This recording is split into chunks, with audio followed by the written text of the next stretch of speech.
So today we're going to talk about 5 things you must know about ketosis, and I'm talking about healthy ketosis, okay? The first thing you need to know is the principle of get healthy to lose weight, not lose weight to get healthy. So there's a version of ketosis which is used on children way back 100 years ago and to actually handle epilepsy, okay?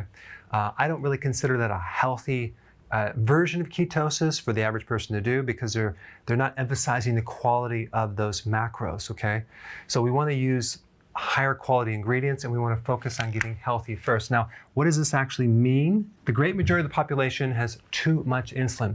Excessive amounts of insulin is behind most chronic health problems, heart problems, strokes, definitely diabetes, inflammatory conditions, cognitive deficiencies, I think mood disorders as well. 65% of the population is either pre-diabetic or diabetic. So right there, they have too much insulin, okay? So getting healthy is normalizing insulin. We don't need zero insulin, we just need normal insulin, okay? So that's really, really important. All right, number 2, we want to add intermittent fasting to ketosis. Why? Because it's another tool to lower insulin. Why? Because every time you eat, you trigger insulin. So of course, we want to do everything we can to help normalize insulin. And you're going to see so many powerful health benefits. Also, when you're doing intermittent fasting, you can actually potentially increase growth hormone 4 times higher than exercise. And I'm talking like hardcore exercise.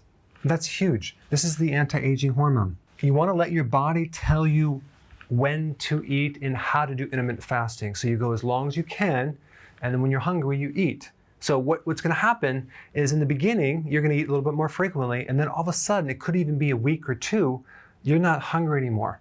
Ride the wave. Go as long as you can without eating. It could be a day, 2 days, it could even be 3 days.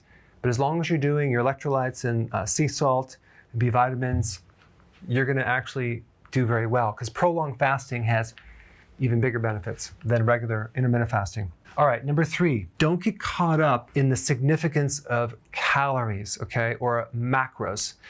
I want to keep it really, really, really simple because each body is different and you need to test this out on your body to see, exactly how many grams that your body does well on of protein and fat and vegetables, okay? But here's a simple diagram here. If we just take a plate, we cut it in half, and we fill up half the plate with veggies, okay? It's like 4 cups, 5 cups. Of course, you're gonna do this 2 times, right? If you're doing 2 meals a day.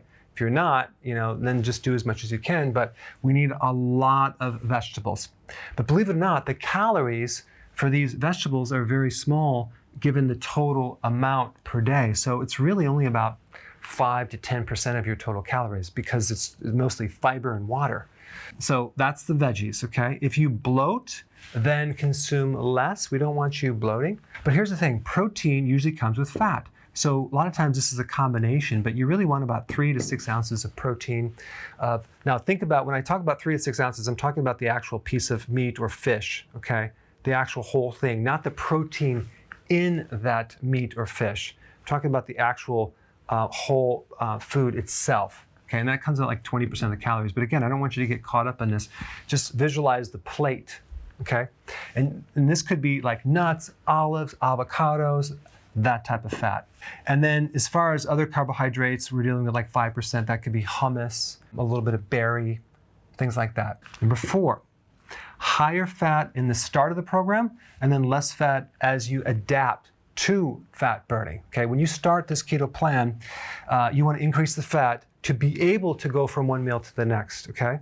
Then, once you've adapted, and the way that you know you've adapted is the hunger goes away. So you're no longer hungry. So guess what? It's working. You no longer have cravings. It's going to be easier. Now, if you have very little hunger and no cravings, you're going to be able to do it a lot longer, okay? Than if you're on the higher carb diet, which you're going to be hungry all the time and snacking all the time. But once you've adapted to fat burning, okay, it could be 1 week, 2 weeks, then you can actually start cutting down the fat a little bit, maybe down to 75 grams or less, because that way we can force your body to eat its own fat.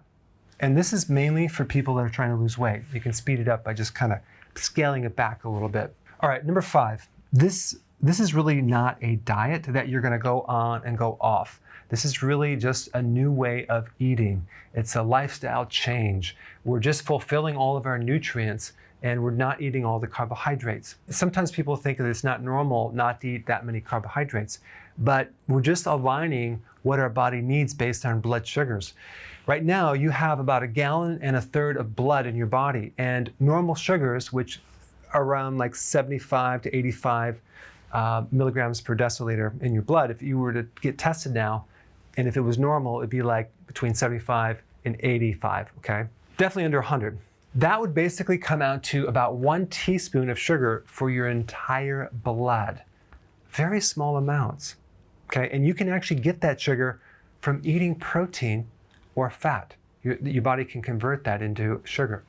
So we really need no sugar. But the average person consumes 31 teaspoons of sugar every single day. That's not normal.